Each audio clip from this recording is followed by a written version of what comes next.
The Great Hall of the Galactic Council was bigger than any building on Earth. Its walls stretched up so high that clouds formed near the ceiling. Thousands of alien beings sat in rows that went around in circles, each one representing a different world and species. Ambassador Taemin stood at the center of it all. He was a tall man with kind eyes, wearing the blue uniform of Earth's diplomatic service. Next to him stood Captain Jae-ho, a military officer with short black hair and steady hands. Behind them, Dr. So-young adjusted her glasses and checked, the recording device hidden in her jacket pocket. They had come here with hope. Earth wanted to join the galactic community. Humans had finally built ships that could travel between stars. They had learned to speak the common galactic language. They were ready to be part of something bigger than their small blue planet. But the mood in the hall was not welcoming. Elder Crix rose from his seat. He was old beyond human understanding, his body made of living crystal that glowed with inner light. When he spoke, his voice echoed through the entire hall like thunder in a mountain cave. "Council members, we must speak of these humans with great care," Crix said. His crystal body pulsed brighter with each word. "My people have watched them for many years. What we have seen troubles us deeply." Taemin felt his heart sink. This was not how he had hoped the meeting would begin. Crix continued, "These humans fight each other constantly. Their planet has known war for thousands of years. They kill their own kind over pieces of land, over ideas, over resources. They are violent and unpredictable." Murmurs spread through the hall. Some aliens nodded in agreement, others made sounds of disgust. A few laughed, thinking humans were just another primitive species that would be easy to control. "But there is something else," Crix said, his voice growing more serious. "When humans face a threat from outside, they become something different. They stop fighting each other and work together. They adapt faster than any species we have ever seen. They turn their weaknesses into strengths. They do not give up even when they should." Lady Zephyra stood up from her section. She was beautiful in an alien way, with silver skin that seemed to flow like water and eyes that sparkled like stars. Her people, the Sylvari, were known for their advanced technology and their belief that they were better than everyone else. "Elder Crix speaks of primitive savages as if they were dangerous," she said with a laugh that sounded like music. "My people have conquered hundreds of worlds. We have destroyed species far more advanced than these humans. They have crude weapons and slow ships. What threat could they possibly be?" Many aliens agreed with her. The Sylvari were powerful, and their words carried weight in the council. General Thorn stood up next. He was massive, even for his species. The Brutaki were warriors, bred for battle over millions of years. Thorn's skin was thick as armor, and his hands could crush steel. Scars covered his body, each one a mark of honor from battles he had won. "I have seen recordings of human combat," Thorn said, his voice deep and rough. "They are weak. They need machines to fly. They need suits to survive in space. They die easily. My warriors could defeat 1,000 of them without breaking a sweat." Thorn slammed his fist on the metal rail in front of him. The sound rang through the hall like a bell. "If these humans want to play with the big races, they should learn their place. A good beating will teach them respect." Dr. So-young watched all of this with careful eyes. She was a scientist, trained to observe and understand. She noticed things that others missed. The way some aliens shifted uncomfortably when Crix spoke, the fear hidden behind the laughter, the way the most powerful species were the quickest to dismiss humans as harmless. Captain Jae-ho kept his face calm, but his hand rested near his sidearm. He was a soldier, and he could feel the hostility in the room like heat from a fire. Ambassador Taemin tried one more time. "Honored council members," he said, his voice carrying clearly through the vast hall. "We come in peace. Earth offers friendship, trade, and knowledge. We want to learn from you and share what we know. We have art, music, literature, and science that could benefit everyone." But the council had already made up their minds. The vote was quick and brutal. Species after species voted to reject Earth's application. But worse than rejection was what came next. These humans are a threat that must be dealt with, declared Counselor Vex of the Trade Federation. They expand too quickly. They adapt too well. If we let them grow stronger, they might become dangerous. I agree, said General Thorne, grinning with teeth like knives. My fleet needs target practice anyway. Lady Zephyra nodded gracefully. The Sylvari will assist. Consider it a public service to the galaxy. Elder Crix tried one last time. You are making a terrible mistake. These humans are not what they seem. They are survivors. They are fighters. They learn from every defeat and come back stronger. But no one listened to the old crystal being. The vote to authorize military action against Earth passed easily. As the human delegation prepared to leave, Dr. So Young made sure her recording device had captured everything. Every word, every vote, every threat. She looked at the thousands of aliens around them and felt something cold settle in her stomach. Captain, she whispered to Jeho as they walked toward the exit. They have no idea what they just did. Jeho nodded grimly. They think we're weak because we fight among ourselves. They don't understand that fighting each other made us strong. Ambassador. Tamian led them out of the Great Hall with his head held high. He had come here hoping for peace, but he was leaving with the knowledge that war was coming. And despite everything, despite being outnumbered and outgunned, he found himself almost looking forward to showing these aliens what humans could really do when they were united against a common enemy. Behind them, the Galactic Council continued, their meeting, planning the conquest of Earth as if it would be as easy as swatting a fly. They had ignored the warnings. They had dismissed the danger. They had made their choice. It would be their final mistake. 6 months had passed since the human delegation returned to Earth with news of the Galactic Council's decision. Those 6 months had changed everything. General Thorne stood on the bridge of his flagship, the Crusher of Worlds. Around him, the Brutaki fleet hung in space like metal sharks waiting to feed. Each ship was massive, the size of a small city, bristling with weapons that could burn entire continents. Behind them came the Sylvari vessels, sleek and beautiful, their hulls reflecting, light like mirrors. Thorne looked at the small blue planet below and smiled. This would be easy.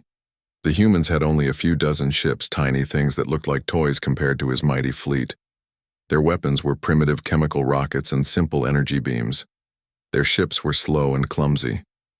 Pathetic, Thorne growled to his second-in-command, a scarred warrior named Grok. I expected more from a species that worried Elder Crix so much. On Earth, Lieutenant Commander Hyunwoo stood on the bridge of humanity's flagship, Soul's Pride.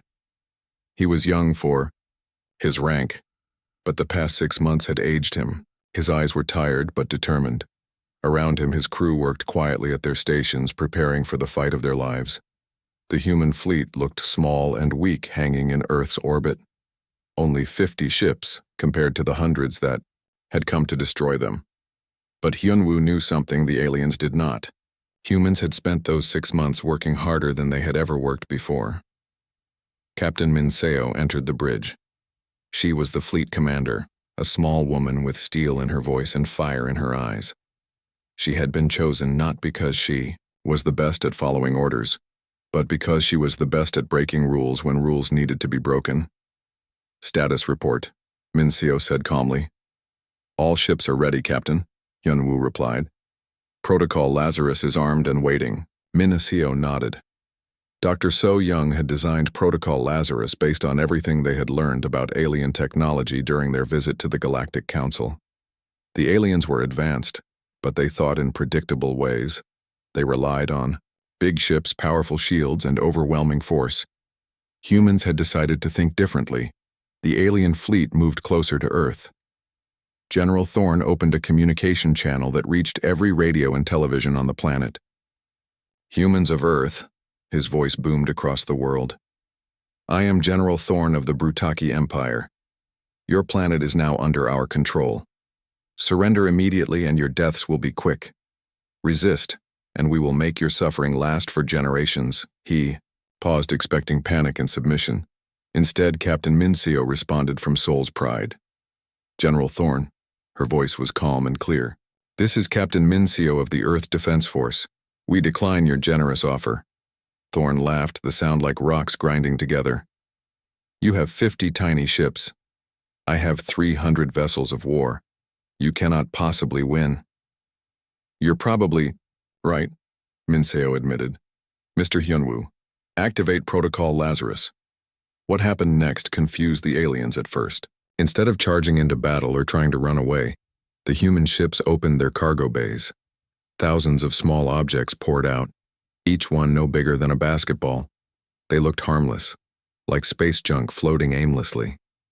"What are those supposed to be?" Grok asked, squinting at his screens. "Desperate garbage," Thorn replied. "Some kind of last resort. Ignore them and destroy the human ships." But the small objects were not garbage. They were something much more dangerous. Dr. So-young had called them gray goo with personality.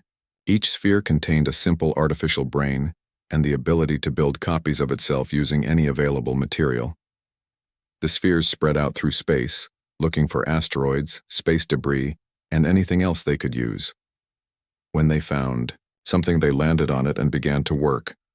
They broke down rock and metal and ice, rearranging the atoms to build more spheres. 1 became 2.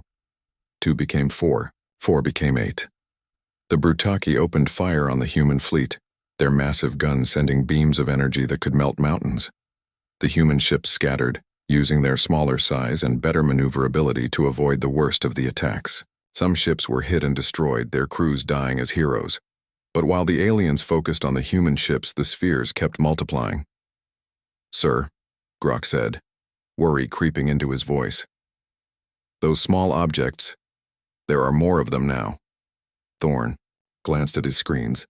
Where there had been thousands of spheres, now there were millions.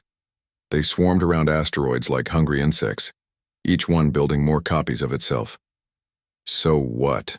Thorn snarled. "They're still just tiny balls of metal. They can't hurt us." He was wrong. The spheres had been programmed with detailed information about alien technology, gathered during the human visit to the Galactic Council. Dr. So-young had noticed that alien ships relied heavily on energy shields that could stop large objects and powerful weapons, but the shields were designed to let small things through. Dust particles, cosmic radiation, tiny meteorites that were too small to cause damage. The spheres were small enough to pass through the shields. They began landing on the hulls of alien ships, thousands at a time. Once attached, they started doing what they had been designed to do: take things apart and build more of themselves. The first Sylvari ship to fall was the Moonbeam Dancer, a beautiful vessel that had participated in the conquest of a dozen worlds. Its crew watched in horror as their hull began to dissolve, eaten away by millions of tiny machines. They tried to scrape them off, but for every sphere they destroyed, 10 more appeared.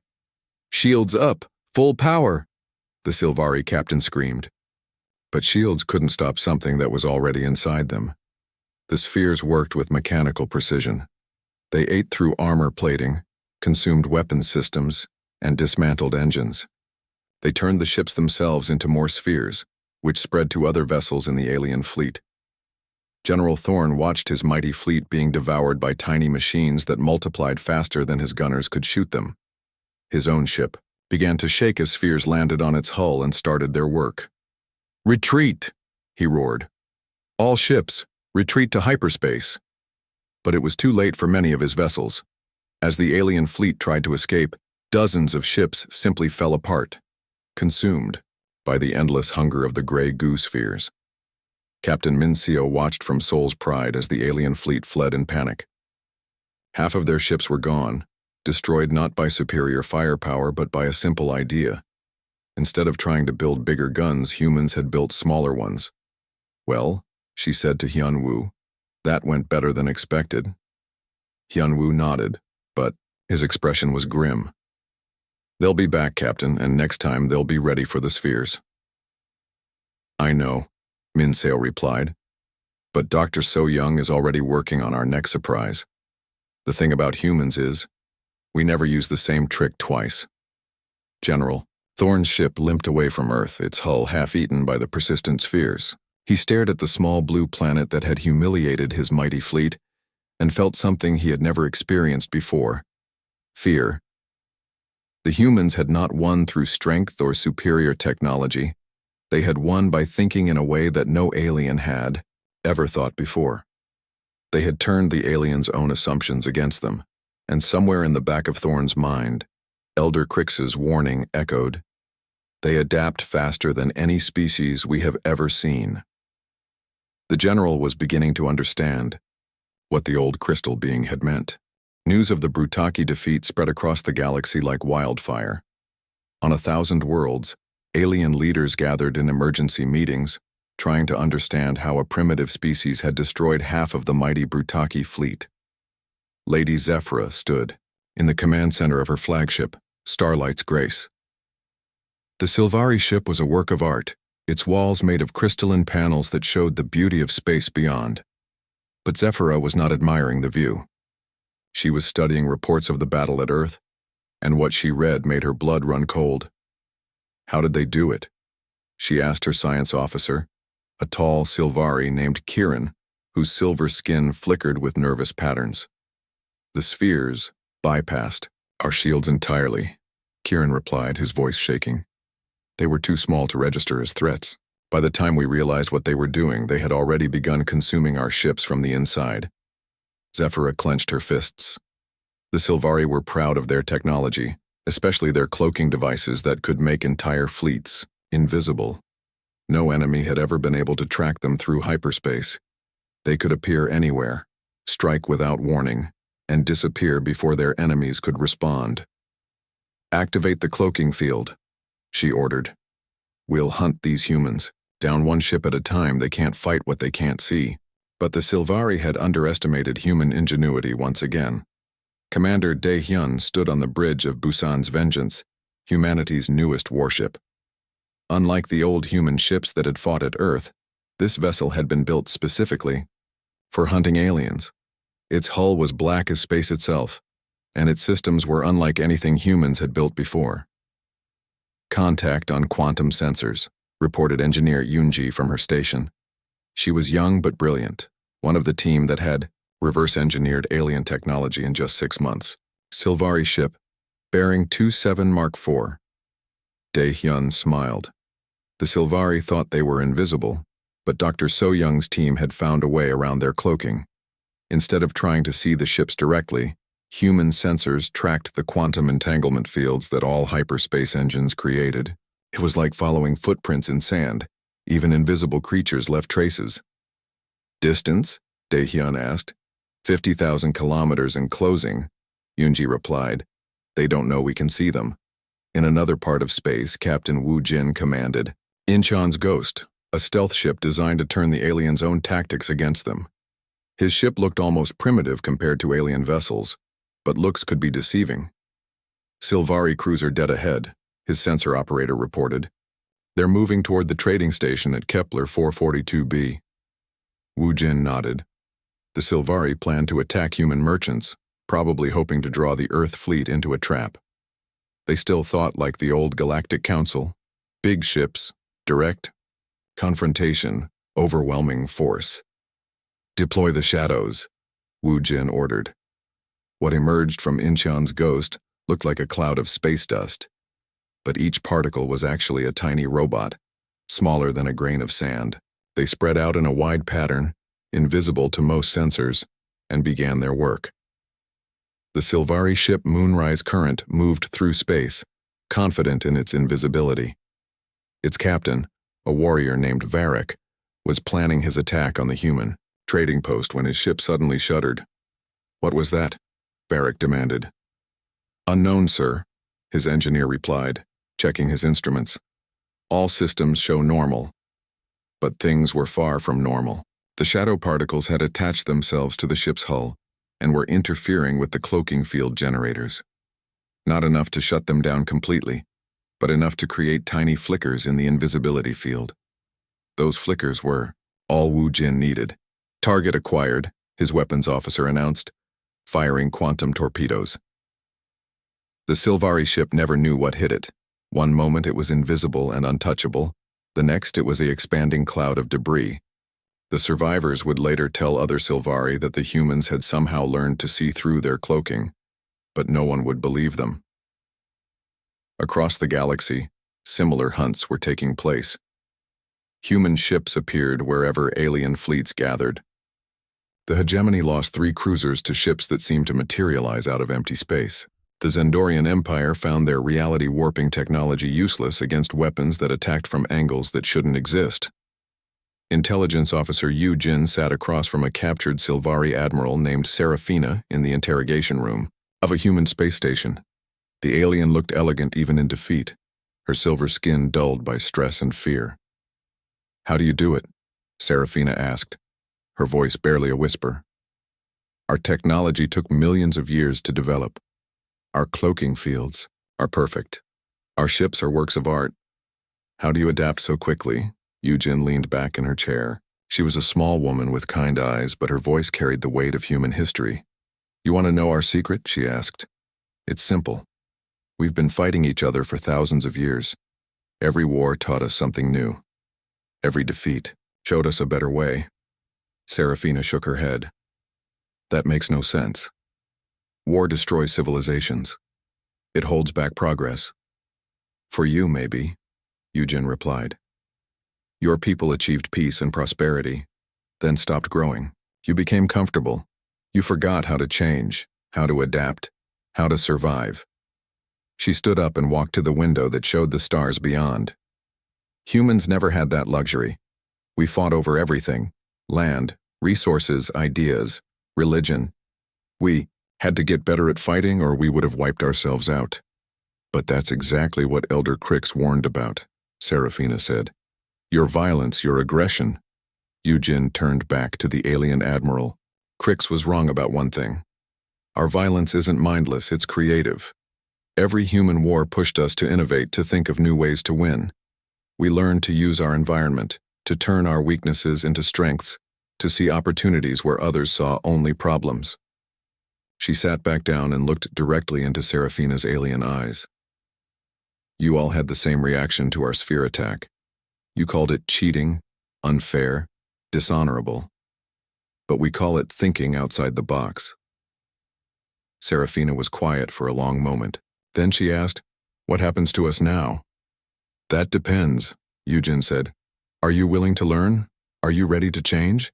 Because the galaxy is changing whether you like it or not." Meanwhile, on the bridge of Busan's Vengeance, Commander Daehyun received a message from Earth. Dr. So-young's face appeared on the screen, tired but excited. "Commander," she said, "we've finished analyzing the captured alien technology. I think you're going to like what we've built." "What is it this time, Doctor?" Daehyun asked. So-young smiled. "Something that will make the aliens really wish they had listened to Elder Crix." The hunt was just beginning and the humans were learning faster than their enemies could adapt. Each victory taught them new lessons. Each captured ship revealed new secrets. The aliens had awakened something that they couldn't control or understand. And, in the depths of space, more human ships were being built, each one more advanced than the last. Each one carrying weapons and ideas that no alien mind had ever conceived. The galaxy was about to discover why humans had survived every disaster their own planet could throw at them. They were about to learn what it meant to face a species that treated every setback as a learning opportunity and every enemy as a teacher. The real war was just beginning. The emergency session of the Galactic Council was unlike anything in the organization's million-year history. Delegates from across the galaxy crowded into the Great Hall, their voices creating a chaos of fear and anger.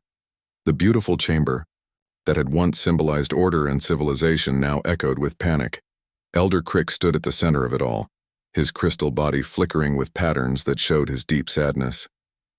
The old being had lived through the rise and fall of countless civilizations, but he had never seen anything like what was happening now. "Order! Order!" shouted the council speaker, a floating brain creature from the Nexus Collective. But no one was listening. The reports kept coming in, each one worse than the last. Admiral Zorax of the Hegemony Fleet slammed his 4 fists on his speaking podium. His species looked like giant crabs, but his usual confidence was gone, replaced by something that looked very much like terror. The humans destroyed my entire third fleet, he roared. 18 ships gone in minutes. They used some kind of weapon that turned our own gravity generators against us. My ships were crushed by their own artificial gravity. Lady Zafira, what was left of her once proud Silvari delegation, stood with her head bowed in shame. They can see through our cloaking fields, our greatest advantage, our most advanced technology, and they made it useless in a matter of weeks. General Thorne, his massive form covered in bandages from his escape at Earth, spoke in a voice that shook with rage and fear. They don't fight like civilized beings. They use weapons that shouldn't exist, tactics that make no sense. They turn our strengths into weaknesses. In the midst of all this chaos, a hologram appeared at the center of the hall. Dr. So-Young materialized. As a projection, her image calm and serene in contrast to the panic around her. She wore the simple blue uniform of Earth's diplomatic service, but somehow she seemed more dangerous than any of the heavily armed aliens in the chamber. "Honored delegates," she said, her voice cutting through the noise like a knife through cloth. "I see you're having some difficulties." The hall fell silent. Thousands of alien eyes focused on the small human woman who stood calmly among them, like she owned the place. "You!" General Thorne snarled, pointing one massive finger at the hologram. "You started this war. We offered you a clean death and you refused." Dr. So-Young tilted her head slightly. "I think you have that backwards, General. We offered you peace, friendship, and cooperation. You chose war." She looked around the great hall, taking in the fear and anger on thousands of alien faces. "You had the chance to learn from us. We could have shared our art, our music, our literature, our science. Instead, you decided we were too dangerous to exist." "You are dangerous," shrieked Ambassador Creel of the Quithari Collective. His insect-like form trembled with rage. "You adapt too quickly. You learn too fast. You're not natural." "No," Dr. So-Young agreed with a slight smile. "We're not natural. We're survivors." Meanwhile, on the planet Zerion 7, Colonel Ji-Hoon stood in the command bunker of a human forward base. Around him, his staff worked at computers and holographic displays coordinating the war effort across a dozen star systems.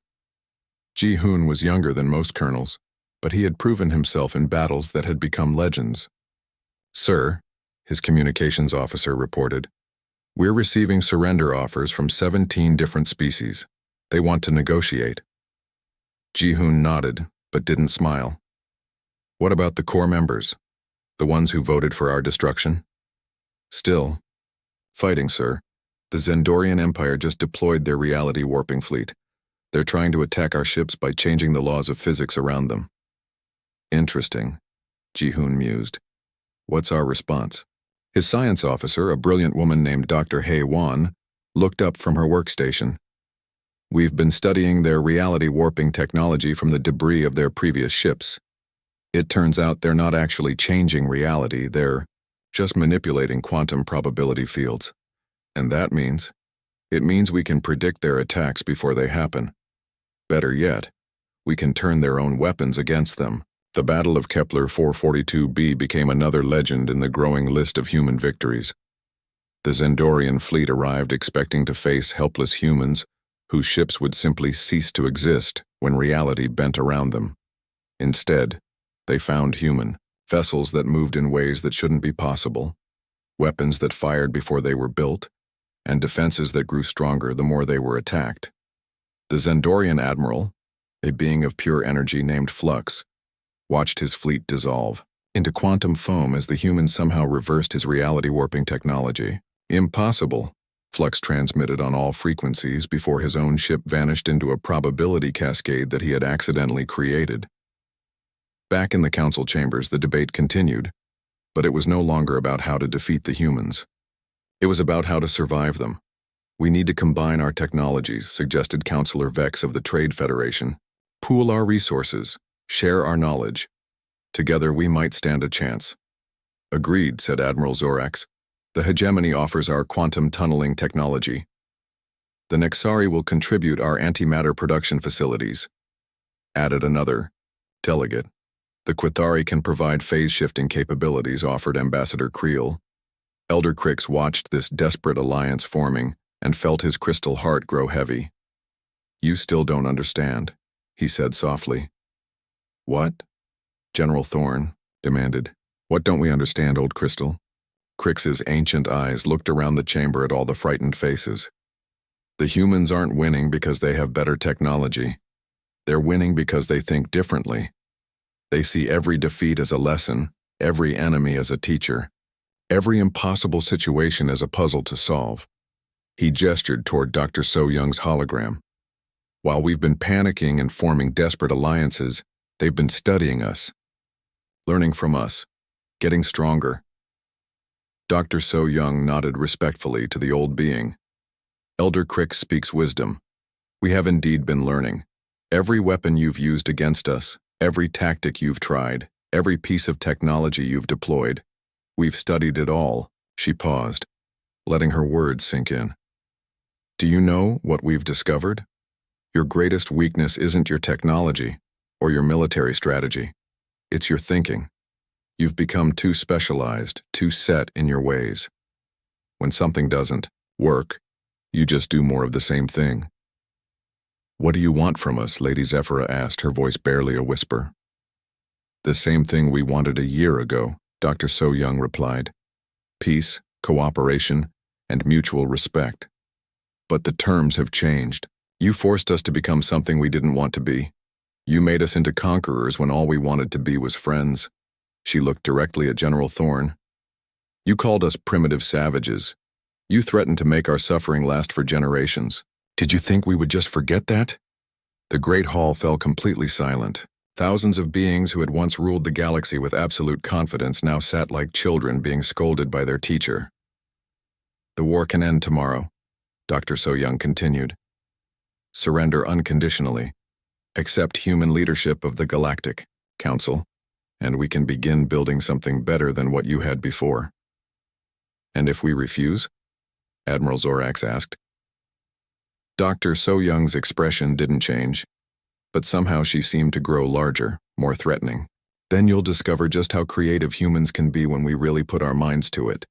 You've seen our defensive capabilities and our hunting tactics. You haven't yet seen what we can do when we decide to stop playing games.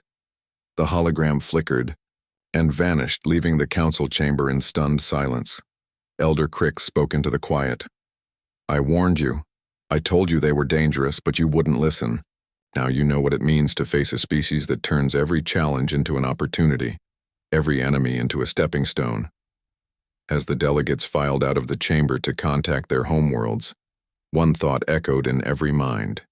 The humans had not just won battles, they had won the war before most species even realized they were fighting. The galaxy belonged to humanity now. The only question left was whether the other species would be smart enough to accept it. 1 year had passed since the human delegation first stood in the Galactic Council chambers as hopeful applicants for membership. Now, President Tae Young of the United Earth Federation sat in the chair that had once belonged to the most powerful being in the galaxy. The Great Hall looked the same, but everything had changed. Where once alien delegates had looked down on humans with contempt or dismissal, now they sat quietly, waiting to hear what their new leaders would decide. Tae Young was an older man with gray hair and kind eyes, but there was steel beneath his gentle manner. He had been chosen as Earth's president precisely because he could be both compassionate and ruthless when necessary. The past year had required both qualities in equal measure. The emergency session of the Galactic Council will come to order, he announced, his voice carrying clearly through the vast chamber. Around the curved rows of seats sat the survivors of what had once been the galaxy's greatest civilizations. Many chairs were empty. Some species had fought to the bitter end and paid the ultimate price. Others had surrendered early and been allowed to keep their worlds and their dignity.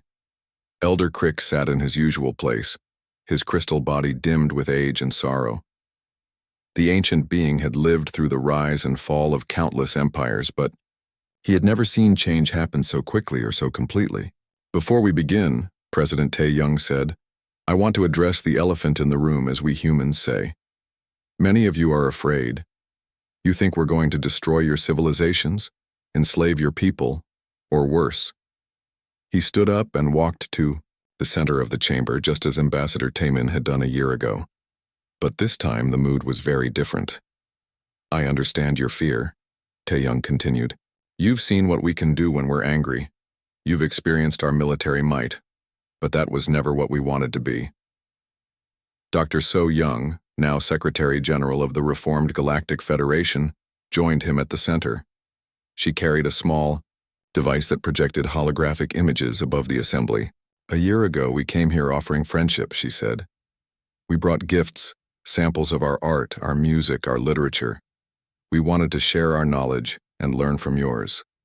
The hologram showed images of Earth before the war, cities full of life, children playing in parks, artists creating beautiful things, scientists working to understand the universe. This is what we wanted to share with you, Dr. So-young continued. Not weapons or conquest, but the beauty of diversity, the strength that comes from different minds working together. General Thorne, his massive frame hunched in defeat, spoke from his seat. His voice was quiet, all the arrogance gone out of it. But you destroyed us anyway. President Tae-young turned to look at the broken warrior. No, General. You destroyed yourselves. We simply defended ourselves from your attack. He gestured to the hologram, which now showed scenes from the war. Every weapon we used against you was designed in response to something you used against us first.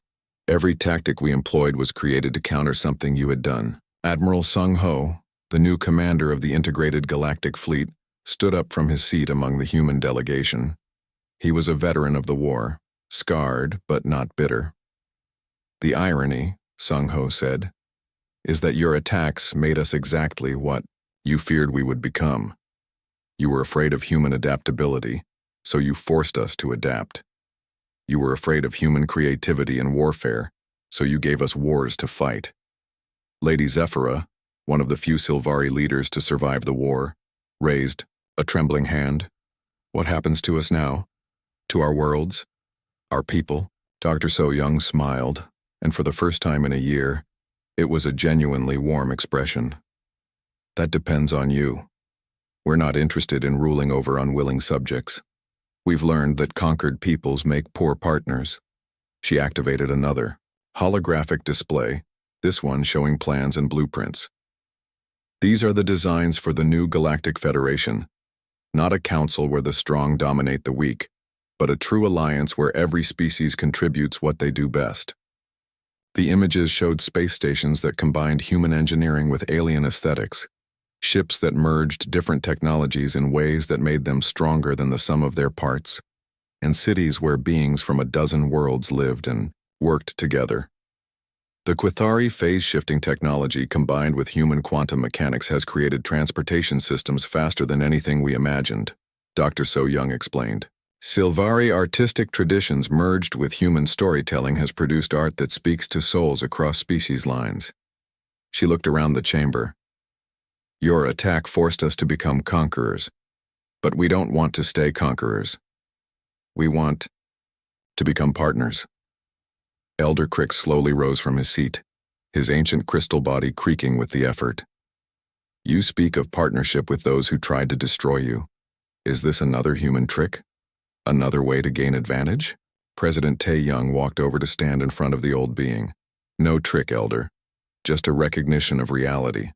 We could rule through fear, but that would make us what you accused us of being, violent savages. We could rule through force, but that would waste the very diversity that makes the galaxy beautiful. He gestured to the assembled delegates. Every species here has something unique to offer. The Zendorians understand quantum mechanics in ways we're only beginning to grasp. The Nexari have solved energy problems that still puzzle our best scientists. Even the Brutaki, for all their love of war, have engineering skills that we could learn from. Tae-young turned back to face the entire assembly. The choice is yours. You can join us as partners in building something new, or you can remain as conquered territories under military occupation. We're hoping you'll choose partnership. Dr. So-young stepped forward again. But understand this. Partnership means equality, but it also means responsibility. There will be no more wars of conquest, no more enslaving primitive species, no more treating other beings as property. And if some species refuse these terms? Asked Counselor Vex, who had somehow managed to survive despite being one of the war's strongest supporters. Admiral Sung Ho answered that question. Then they'll discover that our military has been learning and growing just as much as our diplomats. The human capacity for violence hasn't disappeared. We've just learned to aim it more precisely. The chamber fell silent as the alien delegates considered their options. They had seen what humans could do when they were defensive and reactive. None of them wanted to find out what humans could do when they were truly aggressive. Elder Creeks spoke again, his voice carrying the weight of eons. You have done something that I thought was impossible. You have turned defeat into victory, enemies into potential allies, conquest into partnership. He paused, his crystal form flickering, with patterns of deep thought. Perhaps this old being was wrong about human nature. Perhaps your violence and your adaptability are not flaws to be feared, but gifts to be celebrated. President Tae-young bowed respectfully to the ancient creature. Elder Crix, your warnings about us were not wrong. They were prophetic. You saw what we could become if we were pushed. The tragedy is that the Council chose to push us instead of embracing us. One by one, the alien delegates began to speak. Some offered immediate cooperation. Others asked for time to consult with their homeworlds. A few remained silent, still processing the magnitude of the change. By the end of the session, the foundation of the new Galactic Federation had been laid. It would not be perfect. There would be conflicts, misunderstandings, and growing pains. But for the first time in galactic history, it would be based on the idea that diversity was strength, that different perspectives led to better solutions. As the delegates filed out of the chamber, Dr. So-young remained behind with President Tae-young.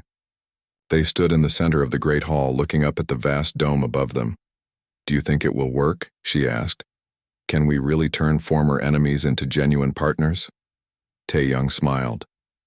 A year ago, they thought we were primitive, savages. 6 months ago, they thought we were unstoppable conquerors. Today, they're beginning to see us as we really are. Beings who want to build something better than what came before. He gestured toward the empty seats around them. The aliens made one final mistake. They assumed that because we were good at war, that was all we were good at.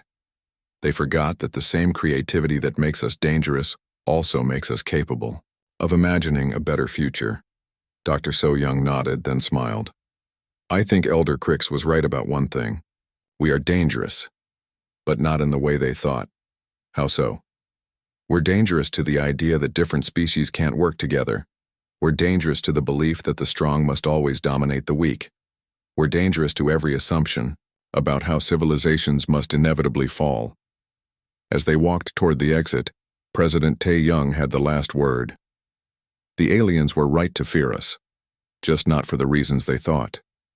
We weren't dangerous because we would destroy their galaxy. We were dangerous because we would change it. Behind them, the great chamber stood empty but full of promise. The age of human dominance through conquest was ending before it had truly begun. The age of galactic cooperation was about to start. And, somewhere in the vast reaches of space, new ships were being built that carried the best of every species' knowledge, heading toward stars that no single civilization could have reached alone.